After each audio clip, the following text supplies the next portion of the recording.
আর আমরা আমাদের কাটের পয়সায় মসজিদ করব তারও বিরোধী করছি। ইমানদার হিসেবে আমি মনে করি আমার উচিত তার সাথ দেওয়া। আজকে বলুন মসজিদের বিরুদ্ধে কেন্দ্র সরকার, এটা জানেন তো নাকি? মসজিদ মাদ্রাসার পক্ষে না বিরুদ্ধে কেন্দ্র সরকার? একটু হ্যাঁ কিনা বলুন। আর আমার রাজ্য সরকার মসজিদ মাদ্রাসার পক্ষে না বিরুদ্ধে? তার প্রকাশ্য প্রমাণ রিসেন্টলি দিল। আবার আমরা কিন্তু অনেক আগে বলেছি, খুব শিগগিরই বলে দিল না? কোটি কোটি টাকা খরচ করে অন্য ধর্মের স্থান তৈরি করছে, 1100 কোটি টাকার সম্পদ নিউ টাউনে দিচ্ছে। কথা শুনছেন? হিদি কুদি যা খুশি করছে, আর আমরা আমাদের কাটের পয়সায় মসজিদ করব তারও বিরোধী করছি।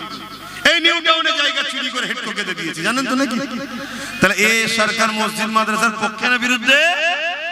তাহলে অপরদিকে আরেকটা ছেলে, সেবার নবীর খানদানের ছেলে, সর্বধর্মের মানুষের পক্ষে কথা বলছে, পাশাপাশি মসজিদ মাদ্রাসা কবরস্থান ওয়াকফকে বাঁচাবার জন্য সুপ্রিম কোর্টে কেসও চালাচ্ছে। আমি একজন ইমানদার হিসেবে তার সাথে আমার সম্পর্ক ওটা ব্যক্তিগত ব্যাপার, কিন্তু একজন ইমানদার হিসেবে আমি মনে করি আমার উচিত তার সাথ দেওয়া। উচিত তো নাকি? কারণ আমি লড়তে পারছি না, আমি কেস করতে পারছি না, আমি জেল খাটতে পারছি না, কিন্তু সে আল্লাহর ঘরের জন্য লড়ছে, জেল খাটছে, কেস করে খোদার ঘরের ওয়াকফ সম্পদকে বাঁচাবার জন্য লড়ছে। বলুন আমার সাথে একমত, তার সাথ দেওয়া দরকার আছে না নাই? বলুন হাত তুলে, সাথ দেওয়া দরকার আছে না নাই? আলহামদুলিল্লাহ। আরে আমাদেরকে অনেকে বুঝাবে যে ইদি কুদি করুন, ইয়ে চলে আসবে চলে আসবে। আরে আপনি খেয়াল করে দেখুন তো, আমডাঙ্গা, অশোকনগর, কি বলে দেগঙ্গা, হাড়ুয়া, বসিরহাট, বাদুরিয়া, এই সব এলাকাগুলো আমরা যে চেষ্টা করি, আমরা হবে না? তারপরে ও তো আর একটা জিনিস করছে, আপনারা খবর রাখেন কি জানি না, মতুয়াদের ঘরে যে বুঝাচ্ছে, মতুয়াদের ঘরে আমরা সবাই জানতাম মতুয়ারা ভারতীয়, তাই তো নাকি? এই দিদি মুদি এসে শুনছি মতুয়ারা হলো বাংলাদেশি। ঠিক না বেটি? অথচ মতুয়াদের ঘরে এর আগে সরকার কত ফ্যাসিলিটি দিয়েছিল বলেন তো? কলোনি কত কি করে দিয়েছিল। তাদেরকে ছেড়ে দিয়ে মতুয়ারা মনে করলে আমরা আরো কিছু পাবো, কিন্তু এখন শুনছে অন্য। তা তাদের ঘরে যে বুঝাচ্ছে যে আপনারাও বিপদে আমরাও বিপদে, আদিবাসীরা বিপদে আছেন না, তাদের জল জঙ্গল চলেছে, তারাও বিপদে, দলিতরা বিপদে আছে না, তাদেরকেও নিচু জাত বলে তাদের উপরেও জুলুম হচ্ছে, স্কুল থেকে বার করে দেওয়া হচ্ছে, তারাও বিপদ আছে না নাই? তাহলে আমরা তো যে বুঝাচ্ছে কি দলিতদের বুঝাচ্ছে, যেখানে দলিত বেশি, মুসলমান হয়তো 15% কি 20%, সেখানে তোমরা দলিত লোক দাঁড়াও, আমরা ভোট দেবো তোমাদের। কি উচিত তো নাকি? আবার যেখানে কি বলে মতুয়া বেশি, ভাই তোমরা দাঁড়াও, আমরা তোমাদেরকে 14, 15, 20% যে আছে সাথ দেবো। যেখানে আদিবাসী তোমরা দাঁড়াও, আমরা তোমাদেরকে সাথ দেবো। আবার যেখানে মুসলমান বেশি আমরা দাঁড়াবো, তোমরা আমাদের সাথ দাও। এইভাবে যদি আমরা এক হয়ে যাই, আমাদেরকে কেউ রুখতে পারবে? আচ্ছা বিপদে আমরা এই চারজনই আছি, খেয়াল করে দেখুন, আমরা গরিবরাই বিপদে। এইভাবে ও বুঝিয়ে সব জায়গায় জড়ো করছে, সবাইকে এক করার চেষ্টা করছে, এটা ওর কাজ করছে। কিন্তু আমাদের কাজ ও সাথ দেওয়া দরকার আছে না? একজন ইমানদার হিসেবে আমি জানতে চাইছি, আমার কথা কি আপনারা বেজার হচ্ছে? কি বলুন, সাথ দেওয়া দরকার আছে না? তাহলে কথায় একমত তো? হাত তুলে আরো একবার সাক্ষী দেন। এই হাত ভুল হবে না তো?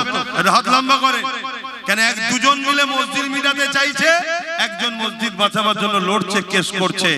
তাহলে আমাদের ইমানের দায়িত্ব আছে তো নাকি? হাত তুলে দেখুন তো, পাশে কেউ হাত তুলতে বাকি আছে কি? দেখুন কেউ বাকি আছে? কেন এটা দেখা দরকার রে ভাই? কেন দেখতে বলছে? এই কারণে আমরা তার বিরুদ্ধে যাব না, হাত নামান, তার বিরুদ্ধে আমরা যাব না, কিন্তু আমরা চিনে নেব যে মসজিদ মাদ্রাসার পক্ষে নয়, এই মসজিদ মাদ্রাসার দুশমন যে, তার সাথে একজন অমুসলিম কি করছে আমার দেখার দরকার নেই। মুসলমান হয়ে যদি মসজিদ মাদ্রাসার দুশমনের সাথ দেয়, তাহলে সে গাদ্দার, মুনাফিক না মুনাফিক নয়? জোরে বলে। তার থেকে সতর্ক হওয়া দরকার আছে না? আর নাই বন্ধু মনে করে সব বলে ফেলবে, আর সে সব কিছু টাকার বিনিময়ে খবর দিয়ে দেবে। আল্লাহ পাক এই দুনিয়া জমিনে সবাইকে পাঠিয়েছে পরীক্ষার জন্য। আল্লাহ পাক ছাড় দিয়েছে, ছেড়ে দেয়নি।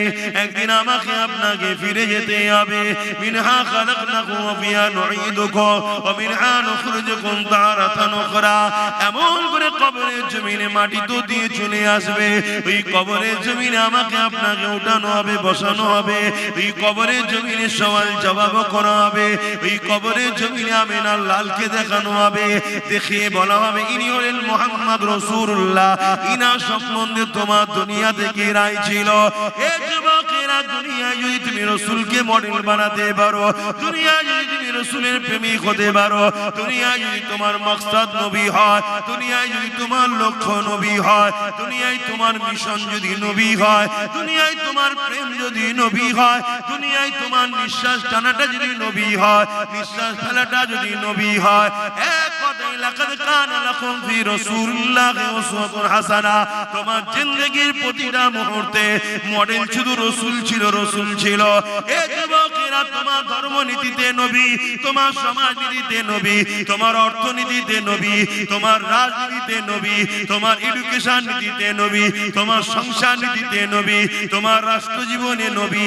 এক কথায় সব ক্ষেত্রে তুমি নবীকে যদি মডেল বানিয়ে থাকতে পারো, তাহলে চিন্তা করো না গো তুমি কি জবাব দেবে। তোমার কামলিওয়ালা, আমিনাওয়ালা, নূরওয়ালা নবী আমার নিজেই সাক্ষী দিয়ে দেবে, এ ফেরেশতা রে, একে আর কষ্ট দিস না, ডিস্টার্ব করিস না। আমি রাসূলুল্লাহ বলে দিই, এ আমার গোলাম ছিল। আরো জোরে বলুন সুবহান। কিন্তু আমাদের লক্ষ্য কি? নবী আছে, ধর্মনীতিতে নবী যদিও থাকে মসজিদ মাদ্রাসায়, বাকি কোন জায়গায় আছে? শুধু জি বলে দিলে হবে না তো, বাস্তবটা বল। মসজিদ মাদ্রাসায় ছাড়া নবী আছে?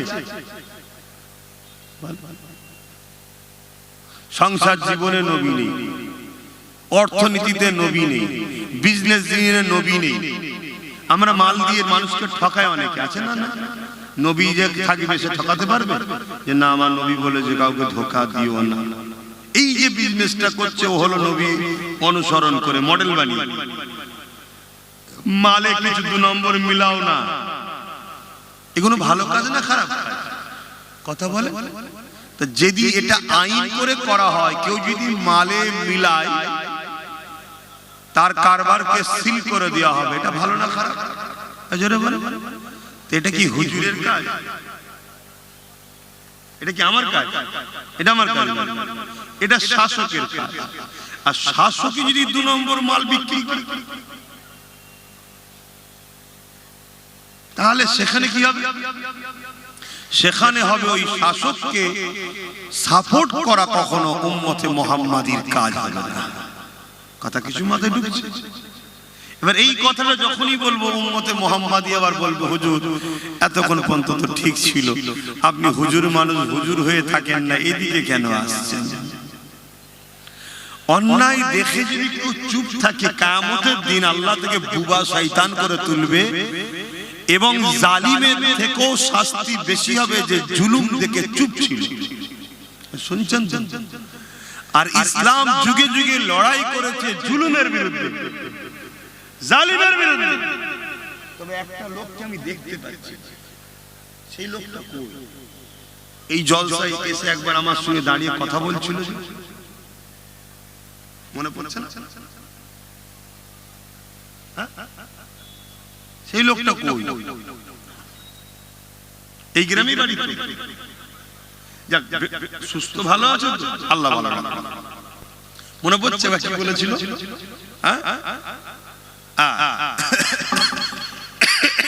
দেখতে পাচ্ছি না তো ভাইটাকে, ভাবলাম কোথায় গেল, একটু সরে সরে আসা যাবে। এই যে এত সুন্দর ভাবে আজকে এই যে বসছেন, একটু শোনেন, কথাটা শোনেন। এই যে এত লোক ভিড় করে বসছেন, এটা ইসলামের শুধু উপকার না আপনাদের? জোরে বলে। আমি সবাইকে ইসলামের শুধু উপকার না আপনাদেরও, আপনাদেরও উপকার। একটা গুনাহ হবে। দ্বিতীয় নম্বর, এই যে আপনারা ইসলাম মুখী হচ্ছেন, আলোচনা মুখী হচ্ছে, এটা কিন্তু আচ্ছা আচ্ছা ফেরাউনদের রাতের ঘুম হারাম করবে। কেন আপনারা আল্লাহ ও রাসূলের সঙ্গে জুড়ে গেলেই জালিমরা জানে আমরা ধ্বংস হয়ে যাব। যতক্ষণ আপনারা আল্লাহ ও রাসূল থেকে দূরে থাকবেন ততক্ষণ এই সমাজে জালিমদের দাদাগিরি চলে। যেদিন আপনারা আল্লাহ ও রাসূলের সঙ্গে জুড়ে যাবেন, অর্থাৎ আল্লাহ ও রাসূলের দিকে যাবেন, কোরআন সুন্নাহ নবীর সুন্নাতে জীবন করবে, রাসূলকে মডেল হিসেবে বানিয়ে চলবে, তখন অটোমেটিক আচ্ছা আচ্ছা জালিম অত্যাচারী এমনি এমনি টেনশনে হার্ট অ্যাটাক করেও মারা যাবে। শুনছেন তো নাকি? হ্যাঁ, আমি গল্প বলছি না, আমি ইতিহাস বলছি। এই পৃথিবী একটাই জিনিস চাই, শুধু তোমাদের ঘরে আল্লাহ রাসূলের থেকে দূরে রাখা। তাতে টাকা লাগে টাকা দাও, গান লাগে গান দাও, মদ লাগে মদ দাও, জুয়া লাগে জুয়া দাও, লটারি লাগে লটারি দাও, গাড়ি লাগে গাড়ি দাও, বাড়ি লাগে বাড়ি দাও, যদি নিজের ঘরে মেয়েটাও দিতে লাগে দাও দাও। ভাষাটা খারাপ লাগবে না, হাকিকত আপনারা তো পড়েন না ইতিহাস, সমস্যা এইটা। হ্যাম্পারের ডায়েরি বলে একটা ডায়েরি আছে, হ্যাম্পারের ডায়েরি পড়বেন, ন্যাশনাল লাইব্রেরি থেকে নিয়ে আসবেন বা অনেক দোকানে পাওয়া যায়। হ্যাম্পারের ডায়েরি বলে একটা ডায়েরি আছে, কিভাবে মুসলিম সমাজকে টুকরো করা শুরু করেছিল, কবে থেকে কিভাবে। এর আগে পর্যন্ত মুসলমান তো টুকরো ছিল না, না শিয়া ছিল না, সুন্নি ছিল না, এই ছিল না ওই ছিল না, এই ছিল না ওই। কথা বুঝে আসছে তো নাকি? এই যে টুকরো টুকরো হলো কি করে? হ্যাঁ, সুন্নি অর্থাৎ যারা আহলে সুন্নাত ওয়াল জামাতের বলা হয় তাদেরকে, হ্যাঁ ছিল তারা, ভুল মানে নেবেন না। মানে এই যে আহলে সুন্নাত ওয়াল জামাত থেকে যে টুকরো টুকরো টুকরো টুকরো হয়ে বেরিয়ে বেরিয়ে বেরিয়ে বেরিয়ে বহুত দল হয়েছে, এগুলো যে কিভাবে হয়েছে এই ইতিহাস আপনারা পড়েন। তাহলে আমি যখন এই কথা বলবো যে এরা প্রয়োজন হলে ঘরের মেয়েকে পর্যন্ত দিয়ে দিতে রাজি, কিন্তু এ জাত যেন রাসূলের দিকে না থাকে, নবী থেকে সরা হয়ে যায়। কারণ এ জাত যদি রাসূলের সঙ্গে জুড়ে যায়, এ জাত তো একটা একটা সালাউদ্দিন আইবি তৈরি হবে। জোরে বলুন সুবহানাল্লাহ। আর একটা একটা সালাউদ্দিন আইবি যুগে যুগে যুগে যুগে পৃথিবীর জালিমদের বুকের কম্পন তৈরি করে তাদেরকে জাহান্নামে পৌঁছে দিয়েছে। কিন্তু আমার কম, আপনারা এই যে ভিড় করছেন, এই ভিড়টা তো কতটা ফায়দা হচ্ছে জানেন না। আর বিশেষ করে আবার আব্বাস সিদ্দিকীর জলসায় যদি আসে, কেন আচ্ছা আচ্ছা জালিমরা জানে এ আমাদের সাইজ করা হলো। কথা বুঝছেন তো নাকি? এতে কি আপনারা অখুশি হলেন নাকি? হ্যাঁ, এই আলুলিয়া হুজুর নয় আর গাড়ি লিয়া হুজুর, বাড়ি লিয়া হুজুর নয়, এটা কথা বুঝছেন তো? এটাও জানে তারা। এ কি আলোচনা আমি করি, আপনারা কতটা মনে রাখেন আর কতটা পরে শোনেন জানি না, কিন্তু সবাই চিরুনি তল্লাশি করে শোনে। আমি কোন এক জায়গায় বলেছিলাম, আল্লাহ চাইলে সেদিন বেশি দূর নয়, যে মসজিদ কেড়ে নিয়েছে ওই মসজিদ ওইখানেই হবে ইনশাআল্লাহ। বলেছিলাম তো নাকি? সেটাও কেউ না কেউ শোনে। কথা বুঝে আসছে? এভাবে অনেক কিছু তদন্ত, অনেক কিছু হয়। দেখা ওইদিকে যাচ্ছি না, আমি আবার ফিরে আসছি। আপনারা ফাঁকা জায়গা রাখবেন না, নিজের দায়িত্বে ফাঁকা জায়গা পূরণ করবেন। এই যে কথা বললাম, আপনারা যদি সঙ্গে সঙ্গে আমার কথাগুলো শোনেন, এখানে অনেক লোক থাকে যাদেরকে রাখা হয় যে আব্বাস সিদ্দিকীর কথা তার ভালোবাসার লোক কিভাবে শুনছে দেখেন। আর যখন দেখবেন বলার সাথে সাথে সবকিছু পালন করছে, ডান দিক ডান দিক, বাদিক বাদিক, আসো আসো, বসো বসো, এই মেসেজ যাবে, তখন জালিমরা বলবে না রে আর একটুখানি এদেরকে পানি পড়া খাওয়া, এখন আব্বাসেরই মুরিদ আছে, এদেরকে ঘোরানো যায়নি। তাহলে এখনো তোমাদেরকে কিন্তু জুলুম করতে একটু ঘাবড়াবে। তোমরা বুঝতেই পারছো না আমি কি সব খুলে খুলে বলে ফেলেছি, তাও তোমরা বুঝছো না। এগুলো সব তারা মাপে দেখে দেখে, মুসলমানকে হাজারো রকম লোভ দিয়ে দেখে, যে ও নবীর দিকে আছে না নবীর বিরোধিতাকে নেয়। এই যে হঠাৎ করে ইসলামের বিরুদ্ধে তোমাদের এই এলাকায় একজন বলল ইসলামে নাকি রেপ করা পাপ, এটা কেন? এটা ইচ্ছা করে বলে মেপে দেখে যে আন্দোলনটা কেমন হয়, লড়াইটা কি হয়, মানুষ কতটা জেগে আছে, এগুলো মেপে মেপে দেখে। দেখে যখন দেখবে যে জাত পুরো প্যারালাইসিস রোগী টাইপের হয়ে গেছে, এদের না নবীর প্রেম আছে, না ইসলামের দরদ আছে, না আল্লাহর প্রেম আছে, তখন ওরা মেপে নেবে এদেরকে মারার সময় এসে গেছে, এদেরকে মার, আল্লাহ সাহায্য করবে না, কারণ এদের সঙ্গে কানেকশন আর নাই। আর কত খুলে বলবো, আর কত খুলে তোমাদেরকে বলবো? তাহলে যখন বলা হবে যে ফাঁকা জায়গা রাখলে ইবলিস শয়তান এসে বসে, আল্লাহ নবী বলেছে জায়গা ফাঁকা রেখো না, তো সঙ্গে সঙ্গে যখন আপনারা ফাঁকাটা পূরণ করবেন, এই মেসেজটাও তো যাবে। যেমন রোম থেকে একটা গোয়েন্দা দপ্তর পাঠিয়েছে, বিভিন্ন দেশের রাজারা পাঠিয়েছে, যাও কে মুহাম্মদ সাল্লাল্লাহু আলাইহি ওয়াসাল্লাম দেখে আসো। মাত্র 313 জন নিয়ে মক্কার আবু জেল উদবার নাম ছিল, পৃথিবীর সবাই চিনত তৎকালীন সময়, একটা ওকাজের মেলা হতো, তার 1000 বাহিনীর মোকাবেলা করেছে, তাদের হাতে নাকি কিছু ছিল না, তারপরও 313 জন জিতে গেছে। কে? যাও তো খোঁজ নাও। তো গোয়েন্দারা এসেছে, এসে দেখছে কে। তারা গিয়ে তাদের দেশের রাজাদের ঘরে বলছে যে পৃথিবীর কোন শক্তি নেই মুহাম্মদ সাল্লাল্লাহু আলাইহি ওয়াসাল্লামকে হারাতে পারবে। জোরে বলুন সুবহানাল্লাহ। তাদের রাজারা বলছে কেন, তার কি বহু সৈন্য? কিন্তু 313 জন তো গিয়েছিল, অনেক অস্ত্র। আমরা যেটা মনে করি যে মুদিকে কেউ হারাতে পারবে না, আমরা মনে করি ওর হাতে মিলিটারি আছে, ওর হাতে পুলিশ আছে, ওর হাতে এই আছে, আমরা কি মনে করি? আমরা দুনিয়াদার, দুনিয়ার পাওয়ারের কথা ভাবি, কি আমরা এটাই মনে করি। কিন্তু এটা মনে করছি না ও টিকে আছে অর্থের জন্য। কিসের জন্য? তো ওর ডবল অর্থ কেউ যদি মারে আউট হবে না, হবে না? জোরে বলে। তারপরে যে আসবে তার থেকেও যদি ডবল অর্থ কেউ মারে, সে আউট হবে না, হবে না? তাহলে অর্থ পাওয়ার, ম্যান পাওয়ার, এই যে কিনে গোলাম বানানো, এটাকে কিন্তু শেষ করা যায়।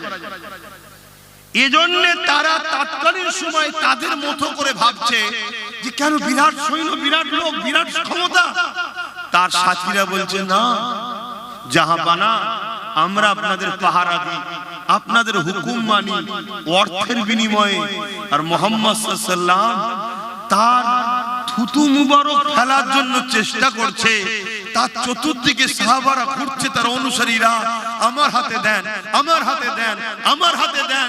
যার হাতে থুতুটা পড়েছে নিজেকে ধন্য মনে করে চেহারায় থুতুটা লাগাচ্ছে। জোরে বলুন সুবহানাল্লাহ।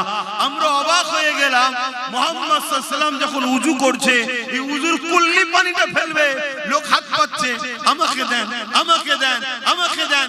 যার হাতে পড়ছে সে নিজেকে ধন্য মনে করছে। মুহাম্মদ সাল্লাল্লাহু আলাইহি ওয়াসাল্লাম তিনি তিনার এমন করে নখ মুবারককে কাটবে, ওই যে কাটা অংশটা নিভার জন্য সাহাবাদের মধ্যে কম্পিটিশন হচ্ছে। আমরা বুঝতে পেরেছি এটা কোনো অর্থ দিয়ে, পয়সা দিয়ে কাউকে জড়ো করা লোকেরা নয়, এরা জান প্রাণ যার কদমে দিয়েছে, তার বিরুদ্ধে লড়ে পৃথিবীর কোন শক্তি এই জাতিকে হারাতে পারবে না। জোরে বলুন সুবহানাল্লাহ। এজন্য তোমাকে আমাকে নবী থেকে সরানো হচ্ছে। তোমার আমার দিলে যখন নবীর ওই প্রেমটা থাকবে যে প্রেমটা সাহাবাদের ছিল, পৃথিবীর কোন শক্তি তোমাকে আমাকে মিটাতে পারবে না। এজন্য সরাও, গান দাও, মদ দাও, নারী দাও, গাড়ি দাও, বাড়ি দাও, অর্থ দাও, আরে দাও, যা খুশি দাও, কিন্তু এরা যেন হুজুরকে না মনে রাখে, হুজুরের সঙ্গে জুড়ে না থাকে, নবীর সঙ্গে জুড়ে না যায়, তাহলে আমাদের সব শেষ। আরে বাবেরা, নজওয়ানেরা, আজ দুনিয়া তাদের চক্রান্তের শিকার আমরা হয়ে গেলাম। আজ আমরা দুনিয়াতে গাড়ি বাড়ি নারী মদ এমন করে সুদ ঘুষের মধ্যে আমরা দুনিয়াতে জড়িয়ে গেলাম। না দুনিয়াতে আমরা শান্তি পেলাম, যাদের ইশারাতে জড়িয়ে গেলাম তাদের গোলাম হতে আমরা লেগে গেছি। তারা আমাদেরকে গোলাম বানিয়ে দিয়েছে। আমার পরকালে রাসূলুল্লাহর প্রেম না থাকার জন্য পরকালও আমরা কামিয়াবি পাচ্ছি না। এই জায়গায় দাঁড়িয়ে থেকে আপনাদেরকে বলে দিই, রাসূলুল্লাহর গোলাম হয়ে যাও। এই দুনিয়া তো সম্মান পাবে, আবার সেই দিন ফিরে পাবে সুলতান আব্দুল হামিদের কাছ থেকে যেটা চলে গিয়েছিল। আবার ক্ষমতা ফিরে পাবে, আবার শাসন ফিরে পাবে, আবার ইজ্জত ফিরে পাবে, আবার সম্মান ফিরে পাবে, আবার মানুষের কাছে প্রিয় হবে, আবার মানুষের বিশ্বাসের যোগ্য হবে। এবং পাশাপাশি পরকালে কবর থেকে আখিরাতের প্রতিটা মঞ্জিল পার হয়ে আল্লাহর জান্নাতি হয়ে যাবে। ভালো যদি কাউকে বাঁচতে হয় আল্লাহ রসুলের জন্য বাঁচুন। দুশ্মনী যদি কারো সঙ্গে করতে হয় আল্লাহ রসুলের জন্য করুন। আব্বাস সিদ্দিকীকেও যদি ভালোবাসতে হয় আল্লাহ রসুলের জন্য ভালোবাসুন। আব্বাসের সঙ্গে যদি দুশ্মনীও করতে হয় আল্লাহ রসুলের জন্য করুন। ওই দুশ্মনীটাও আপনাকে নেকি দেবে, ওই দুশ্মনীটাও আপনাকে কামিয়াবি দেবে। কিন্তু আজ আমরা কি করছি বলুন? নিজের কলেমা পড়া ভাইকে নিজেরা মারছি, নিজের কলেমা পড়া ভাইয়ের নামে মামলা দিচ্ছি, নিজের কলেমা পড়া ভাইয়ের নামে মিথ্যাচার করছি, তার ইজ্জতে আঘাত দিচ্ছি, নিজের কলেমা পড়া ভাইয়ের মা বোন তুলে গাল দিচ্ছি। দুনিয়ার বেঈমান কাফের মুশরিক ইসলাম বিদ্বেষী জালিম হুকুমতদের খুশি করার জন্য এ কম করছে না, করে না? এজন্য আজ আল্লাহ তাদের হাতেই আমাদেরকে মিটাবে। সূরা বাকারাতে আল্লাহ বলছে যাদেরকে আমরা আল্লাহ রসুলের থেকে বেশি প্রাধান্য দিই, যদি আল্লাহ রসুলের থেকে এদেরকে বেশি প্রাধান্য না দিতাম, আল্লাহ রসুল বলছে তোমরা যদি কোনো মুসলমানকে ঘৃণা করো জান্নাত যাওয়া তো দূরের কথা, জান্নাতের খুশবু পর্যন্ত পাবে না। তাহলে তুমি যদি আল্লাহ রসুলকে প্রাধান্য দিতে তাহলে এই কথাটা মেনে কোন মুসলমানের উপরে মিথ্যাচার করতে পারতে? কথা বলো, মিথ্যাচার করতে পারতে? আপনারা নিশ্চয়ই দেখছেন আজকে কি হচ্ছে। এই রিসেন্ট নবী বংশের আওলাদ আমার ভাই কলিকাতায় রাজপথে নেবে ওয়াকফ অফিসে ডেপুটেশন দিয়ে রাজ্য সরকারের দ্বিচারিতার বিরুদ্ধে কথা বলেছে, আন্দোলন করছে। কোন এক নামধারী মুনাফিক মুশরিক এই আরেক জাহান্নামের কুকুর বেরিয়েছে, সে বলছে আমার ভাইয়ের সম্বন্ধে নওশাদ নাকি বিজেপির এজেন্ট।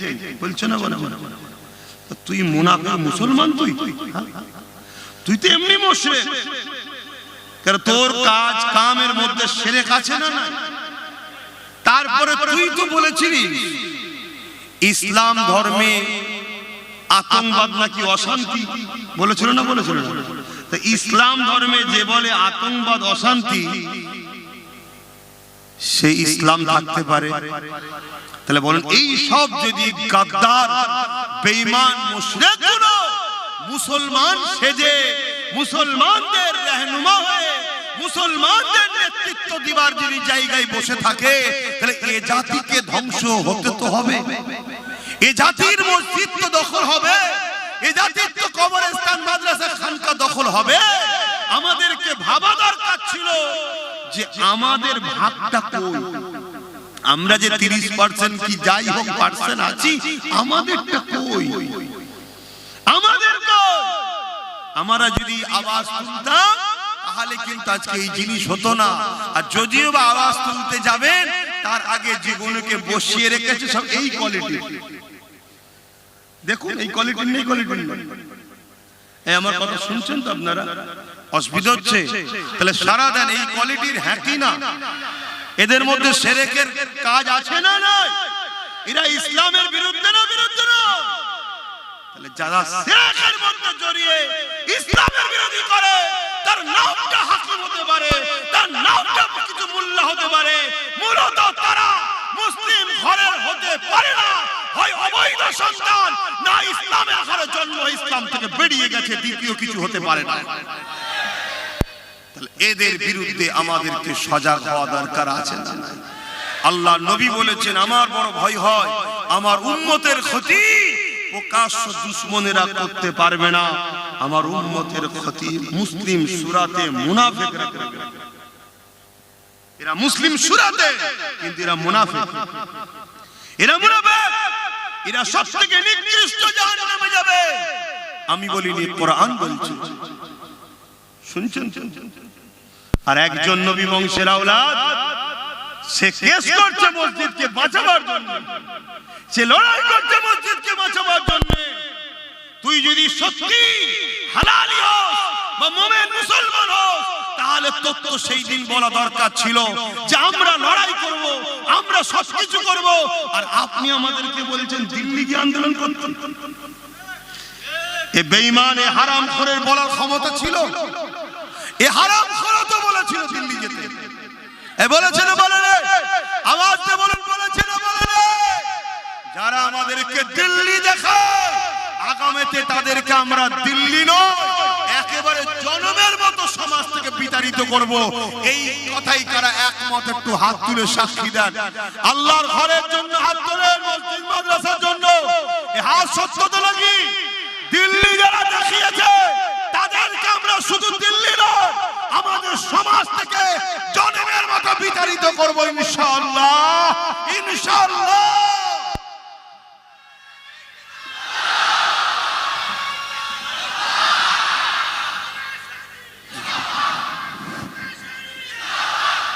ভাইয়ের আমার, আল্লাহু আকবার।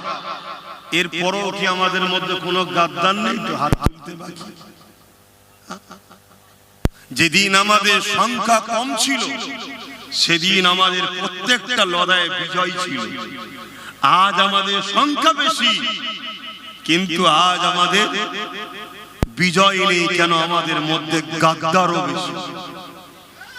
খেয়াল করে দেখুন, উহুদের ময়দানে 1000 লোক নিয়ে বেরিয়েছে নবী, আর বদরে 313 জন।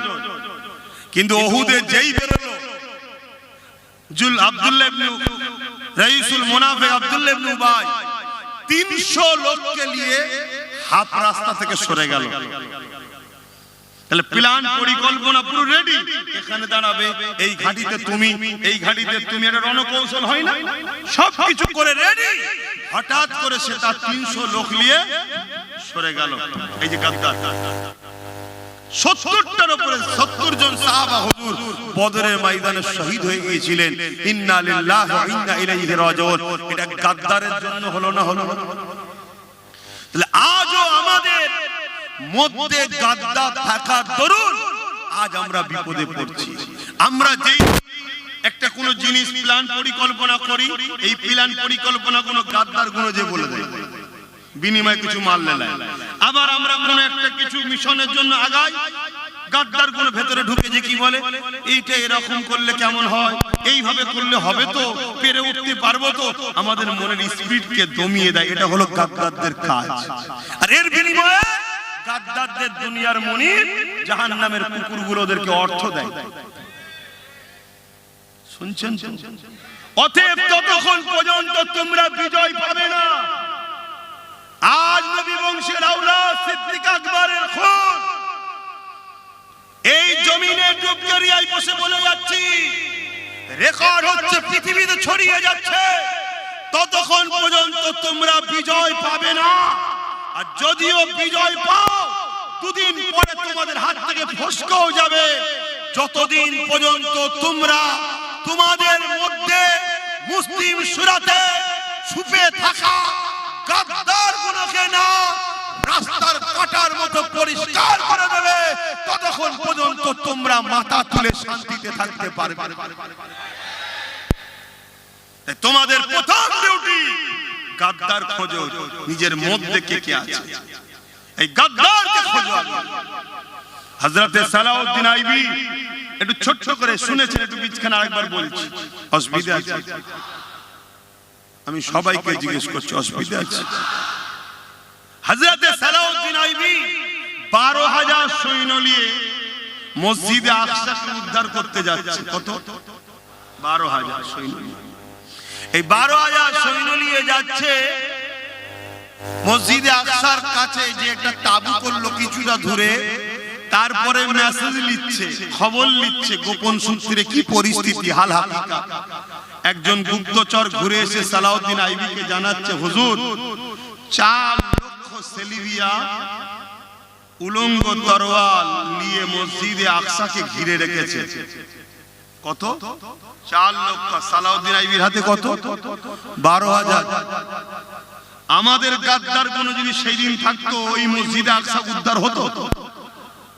কেন হতো না সেটাও শুনুন। সালাউদ্দিন আইবি শুনলেন, ফজরের নামাজ হয়ে গেল, হুজুর আমার দাঁড়িয়ে গেলেন, 12,000 সৈন্য দাঁড়িয়ে গেছে, চিফ কমান্ডার সেনাপতি বক্তব্য দিচ্ছে, বাকিরা সব শুনছে, যুদ্ধের প্রস্তুত তৈরি হবে। সালাউদ্দিন আইবি সালাম, দরুদ, আল্লাহর হামদ প্রশংসা, নবীর উপর দরুদ পড়ে নিয়ে শুরু করেছে। এই আমার সৈন্যরা, খবর পেলাম 4 লক্ষ সেলিবিয়া সৈন্য উলঙ্গ তরোয়াল নিয়ে দাঁড়িয়ে আছে, আর আমাদের সংখ্যা মাত্র 12,000। এ লড়াই বিরাট খুনি লড়াই হবে। আপনাদেরকে আমি বলবো না ইচ্ছা করে 4 লক্ষর মোকাবেলায় আপনাদেরকে যেতে। আমি সালাউদ্দিন আপনাদেরকে আজাদ করে দিচ্ছি, আপনারা যে যার ঘরে ফিরে যান। আমিও বলেছিলাম, আজও বলছি, আগামী দিন বিশাল লড়াই হবে। একদিকে সমাজ বিরোধী, মানবতা বিরোধী, চোর, খুনি, দাঙ্গাবাজ, দাগি, মাল 2 নম্বর গুণ থাকবে, শুনছেন তো নাকি? একদিকে, আর একদিকে থাকবে নাই সত্য, ইনসাফ, ইনসানিয়াতের পক্ষে। এই লড়াইয়ে তোমার আমার সংখ্যা কম হতে পারে, ইচ্ছা থাকলে আগিয়ে আসো, না ইচ্ছা থাকলে যেতে পারো, কাউকে জোর করব না। কিন্তু এই লড়াইয়ে আমরা খোদার পক্ষে, নবীর পক্ষে, ইনসাফের পক্ষে, মানবতার পক্ষে, গরিবের পক্ষে এই লড়াইয়ে ছিলাম, আছি, ইনশাআল্লাহ থাকবো। যারা খুশি মনে আমাদের সঙ্গে থাকতে রাজি আছো, আল্লাহকে সাক্ষী রেখে হাত তুলে বলো, থাকতে পারবে? হাত তুলে বলছো থাকতে পারবে? 2 নম্বরই হবে না তো, মুনাফিকি হবে না তো? হাত নামাও, লড়াই কিন্তু খুব ভয়ানক হবে। সেদিনও সালাউদ্দিন আইবি বলেছিল, লড়াই কিন্তু খুব ভয়ানক হবে, যার ইচ্ছা যাবে চলে যেতে পারো। 12,000 সৈন্য দাঁড়িয়ে গিয়ে বলে, তাদের জবান দিয়ে বেরোতে লেগেছে, সালাউদ্দিন আইবি আপনি কি বলছেন? আমরা পৃথিবীর অন্য কারো সৈন্য নয়, আমরা সালাউদ্দিনের সৈন্য। যে সালাউদ্দিন দরুদ ছাড়া ঘুমায় না, তাহাজ্জুদ ছাড়া ফজরের নামাজ পড়ে না, অর্থাৎ তাহাজ্জুদ আগে পড়ে, তারপরে ফজরের নামাজ পড়ে। জোরে বলুন সুবহানাল্লাহ। অতএব 4 লক্ষ কেন, 40 লক্ষ যদি থাকে, পিছুবার জায়গা নাই। মসজিদে আকসা বিজয় আমরা করব। জোরে বলুন সুবহানাল্লাহ। জান দেবো বলেন, যেমন অনেকে বলেন আমরা জান দেবো না, বিজয় আমরা করব ইনশাআল্লাহ। জোরে বলুন। তাদের ঈমানের পাওয়ার দেখুন। কিন্তু সেই দিন 12,000-এর মধ্যে কোনো গাদ্দার ছিল না। গাদ্দার যদি থাকতো, অমনি ফিসফিস করে বলতো, ঘরে বউ ছেলে পুলে আছে রে, কেন ইচ্ছা করে জান দিতে যাচ্ছিস? 4 লক্ষ সাথে পারিস? গাদ্দার আমাদেরকে দমিয়ে দিত। তাহলে মসজিদে আকসা কি উদ্ধার হতো?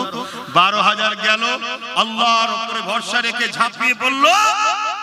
4 লক্ষ হার শুধু নয়, পালাবার রাস্তা খুঁজে পায়নি।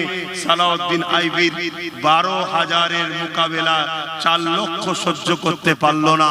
আল্লাহ 12,000-এর ঈমানের পাওয়ারের কাছে 4 লক্ষকে পরাজিত করে মসজিদে আকসাকে বিজয় উদ্ধার করিয়ে দিলেন। জোরে বলুন সুবহানাল্লাহ। আরো জোরে বলেন। সেদিন আমরাও নদীর উপারে তো চুচুড়ার মসজিদ দখল করে ছিল জালিমরা, আমরা আল্লাহর ঘরকে উদ্ধার করার জন্য দাঁড়িয়েছিলাম। সেদিনও আমাদের সংখ্যা কম ছিল, কিন্তু ভেতরে কেউ গাদ্দার ছিল না। যদি গাদ্দার থাকতো তাহলে আস্তে আস্তে 4টের পর পিছিয়ে যেত। কিছু পিছিয়ে গেলে বাকিগুলোর মনে একটা খটকা আসতো না। এই অনেক জায়গায় আমি বলি যারা দাঁড়িয়ে থাকো চলে যাও, কেন বলি বলেন তো? অনেক জায়গায় বলি 2-4 জন দেখবেন বিছখানে উঠে যায়। আমি অনেক জায়গায় বলি যদি উঠার হয় আসবে না, কারণ তোমাকে দেখে আর 10 জনের মন যাবে, আমিও যাই। এটা নিয়ম রে বাবা, আমরা মানুষ, আমাদের মধ্যে খসলত গুলো থাকবে, স্বাভাবিক। এটা ভালো খারাপের দিকে যাচ্ছি না, এটা নিয়ম। এজন্য নবী বলেছে লড়াইয়ের ময়দান থেকে কেউ যদি ফিরে আসে আল্লাহ তার তওবা কবুল করবে না। কেন বলেছে? তুই লড়াইয়ের ময়দানে যাস না আলাদা কথা, 100 জন গেছে 50 জন ফিরে গেছে, বাকি 50 জনকে দুদুল্য মানে ফেলে দিলেন না দিলেন? তাতে 50 জন প্রথম থেকেই যদি যায় প্রস্তুতটা সেইভাবে নিয়েই যাবে। তাহলে আপনারা হাত তুলছেন, কালকে বিচ রাস্তায় হাত বিক্রি হয়ে যাবে না তো? আজ আপনারা হাত তুলছেন, কাল বিচখানে হাত কারো কাছে হাত দিয়ে বসে থাকবে না তো? কেন আমার ভয় হচ্ছে এ গাদ্দাররা কোনো দিকে যখন পাচ্ছে না, নতুন করে গাদ্দাররা আরেকটা পরিকল্পনা করতে পারে। সেটা হলো এটা, কোন মুনাফিক মুসলমানকে নতুন দল খুলিয়ে দিয়ে নবী বংশের আওলাদের পিছনে লাগিয়ে দেওয়ার প্ল্যান করতে পারে। আমার ভয় হচ্ছে, কেন এরা দেখছে স্রোতের মতো ভেঙে যাচ্ছে, স্রোতের মতো মানুষ বেরিয়ে যাচ্ছে, শুনছেন তো? অতএব একটা ভালো জায়গা দখল হওয়ার ব্যাপারে এসে যাচ্ছে। তো এইটাকে কন্ট্রোল করবি কি করে রে?